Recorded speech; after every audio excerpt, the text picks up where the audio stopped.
Martial ideal স্কুলের পক্ষ থেকে আমি রতন মিত্র সপ্তম শ্রেণীর সকল ছাত্রছাত্রীদের অসংখ্য ধন্যবাদ।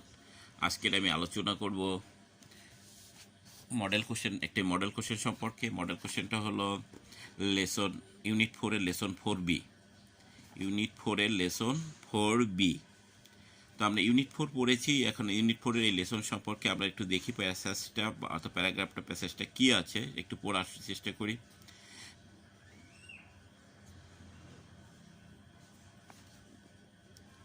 এখানে গল্পটা আছে, Mrs Shahana Huda is talking to the student about a new kind of show. Mrs Shahana Huda is talking, Mrs Shahana কথা বলতেছে talking in the student about the new shop, একটি নতুন দোকান সম্পর্কে ছাত্রছাত্রীদের সম্পর্কে কথা বলতেছে। তো আমরা প্রথমে পড়ে দেখি।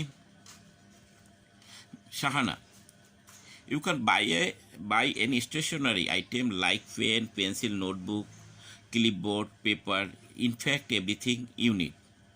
অর্থাৎ ইউ ক্যান বাই অর্থাৎ তুমি যে কোনো প্রকারের মনোহরে যেমন কলম, পেন্সিল, নোটবুক, রঙিন খাতা কিনতে পারো। ঠিক আছে। ইনফ্যাক্ট এভরিথিং ইউনিট অর্থাৎ যা তোমার প্রয়োজন, অর্থাৎ আঁকার জন্য যা প্রকৃতপক্ষে তোমার লেখা বা আঁকার জন্য যা তোমার প্রয়োজন। আমার সেন্টেন্সটা বলি, you can buy an stationery item like pen, pencil, notebook, clipboard, paper, in fact everything you need for writing and drawing here. অর্থাৎ তুমি আঁকা এবং লেখার জন্য যা তোমার দরকার তুমি সব কিছু এখান থেকে কিনতে পারো। You can also buy some food item like biscuit, buns, bananas, bottles of mineral water and some other necessary things. তুমি এখান থেকে কিছু খাবার জিনিসও যেমন বিস্কুট, কলা, খনিজ পানীয় মানে পানের বোতল, অন্যান্য প্রয়োজনীয় জিনিসও কিনতে পারো। বাই অর্থ কেনায় করা। For wrong, you can also buy অর্থাৎ তুমি অবশ্য কিনতে পারো সাম ফুড কিছু খাবার, যেমন like items like biscuit, Banas অর্থ রুটি, ব্যানানাস অর্থ কলা, বোতল অর্থ পানির বোতল, অফ মিনারেল ওয়াটার অর্থাৎ মিনারেল অর্থ খনিজ সমৃদ্ধ পানি যেটাকে আমরা বলে থাকি বোতল ওয়াটার, সাম আদার নেসেসারি অর্থ প্রয়োজনীয় জিনিস। You can also buy our school uniform and other clothes. তুমি স্কুলের যে আমরা পোশাক পরে যাই সেই পোশাকটাও কিনতে পারো এবং অন্যান্য কাপড় চোপড়ও কিনতে পারো। There are number of benefit of this shop. Also you do not have a bargain or haggle with the shopkeepers over the price of anything. ছোট্ট বন্ধুরা এখানে কিছু তো বন্ধুরা আমরা দেখি একটু, there are number of benefit of this shop, এখানে এই দোকানে কিছু সুবিধা আছে। Also do not have to bargain অর্থাৎ দর কষাকষি, বার্গেন আর হ্যাগেল অর্থ দর কষাকষি, বার্গেন অর্থ তর্কাতর্কি করা, of the shopkeeper over the price of anything অর্থাৎ দরদাম নিয়ে কোনো দর কষাকষি তোমাকে করতে হবে না। এখন প্রশ্ন করছে টিচাররা, হৃদয় নামে একজন স্টুডেন্ট, সে প্রশ্ন করছে, Hriday, what is the bargaining of haggle teacher? Bargaining বা হ্যাগেল বলতে কি বোঝায় আমাদের? তো এখানে আবার দেখতে পাচ্ছি হৃদয় বলছে, what is the bargaining or Hegel teacher যে শিক্ষকের প্রশ্ন করলো বার্গেন অর্থাৎ তর্কাতর্কি বা দর কষাকষি বলতে কি বোঝায়। সাপোজ টিচার বলছে, শাহানা বললেন, suppose you want to buy a shirt or a dress in a shop in the market. তুমি একটা দোকান থেকে, ওয়ান্ট অর্থ চাওয়া, বাই অর্থ কেনা, শার্ট অর্থ জামা কাপড়, ও in a shop in a market বাজার থেকে জামা কাপড় কিনতে চাইলেন। ইউ আক্স হাউ মাচ ইজ দিস অর্থাৎ এটির দাম কত, হাউ মাচ ইজ দিস মানে এর মূল্য কত। শপকিপার সে 300 টাকা। দোকানদার বললো তোমাকে জামাটার দাম 300 টাকা। But in many case this price is more than Real price. এই জামাটার দাম অর্থাৎ বাস্তবিক দাম থেকে অনেক বেশি চেয়েছে বা অনেক কম হবে।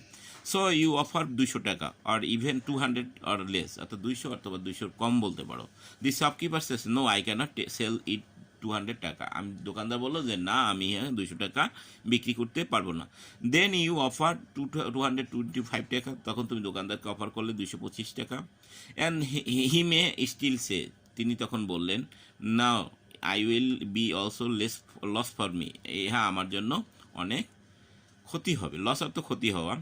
দি প্রসেস অফ আক্সিং and offering more and less money is call bargaining. এই যে দামের হেরফেরের জন্য বিক্রি করতে হবে, অর্থাৎ তুমি তাকে 225 টাকা বলো, অর্থাৎ কম বেশি দামাদামি করা বা কম বেশি দেওয়ার পদ্ধতিটাকেই বলা হয় দর কষাকষি। দর কষাকষি বলতে বোঝায় দামাদামি করা বা দর কষাকষি বলতে বোঝায় একটা জিনিসের দাম মূল্য নির্ধারণ করার পদ্ধতিকে।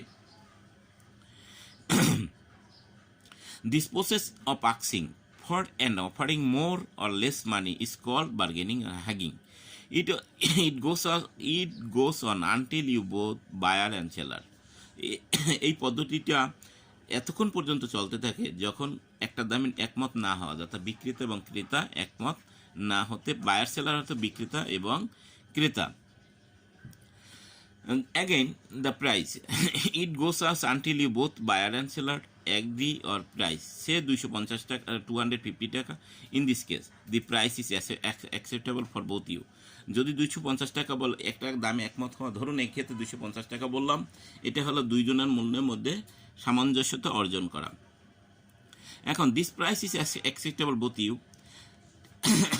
এখন কি বলছে, এখন Sajia, if there is no bargaining, সাজিয়ে বলল, if there is no bargaining how are we going to buy things.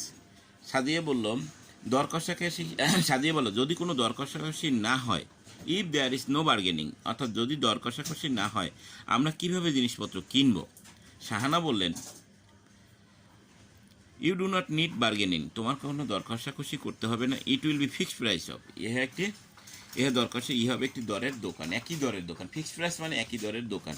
So ছোট্ট বন্ধুরা, এখানে আমরা নতুন কিছু শব্দ শিখছি, যে শব্দগুলো আপনাদেরকে দেখতে আবার একটু চেষ্টা করি পড়ার। স্টেশনারি অর্থ মনোহারি বা মুদি দোকান, স্টেশনারি অর্থ মনোহারি দোকান। আইটেম অর্থ জিনিসপত্র। তারপর নোটবুক, তা এভরিথিং অর্থ যে কোনো কিছু। রাইটিং আর ড্রয়িং অর্থ আঁকা, রাইটিং লেখা। ইউ অলসো বাইসু, আবার দেখি হ্যাগেল অর্থ দর কষাকষি, বার্গেন অর্থ তর্কাতর্কি। এই সম্পর্কে আমরা কিছু কিছু এইগুলোই শব্দ নতুন আছে। এখন এই প্যাসেজটা তোমাদের বলে রাখি, তোমার হেডওয়ে বইতে 10 নম্বর মডেল কোশ্চেন 7, মডেল কোশ্চেন 7 এই কোশ্চেনটা পাবে। তোমরা এই মডেল কোশ্চেনটা সলভ করো।